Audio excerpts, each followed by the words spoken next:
Hi, and welcome back to Skrach. Today, we'll make ladyfingers. If you'd like to support the channel, please like and share this recipe. For this, we'll need 4 eggs, a cup of cake flour. If you don't have any, don't worry, we'll show you how to make some, 2/3 of a cup of sugar, a half teaspoon of baking powder, and a half teaspoon of vanilla extract. We'll start by preheating our oven to 375 degrees Fahrenheit. Then, we'll put 2 tablespoons of cornstarch into a 1 cup measure, and spoon in all-purpose flour to fill it before leveling it off with a knife. We'll whisk these 2 ingredients until thoroughly combined to make our cake flour. Next, we'll separate our eggs using a 3-bowl separation method to ensure no yolks get into our egg whites. If a yolk happens to break in the first bowl, discard the egg and thoroughly clean the dish before continuing. Once we've separated our eggs, we'll whisk together our egg yolks, 1/3 of a cup of our sugar, and our half teaspoon of vanilla extract until the yolks lighten in color and increase in volume. About 3 minutes.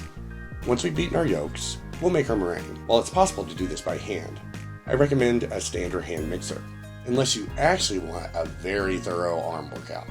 We'll beat our egg whites over medium-high speed until soft peaks begin to form.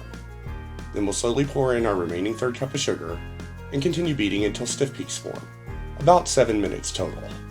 After preparing our meringue, we'll fold our yolk mixture into our egg whites. Then we'll sift in our baking powder and flour and fold the batter until well combined, being careful not to deflate it.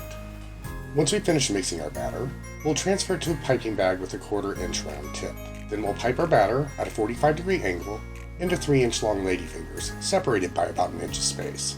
This recipe makes enough batter for about 36 ladyfingers or 2 standard cookie sheets. Once piped, we'll let our ladyfingers bake in the oven at 375 degrees Fahrenheit for 15 minutes.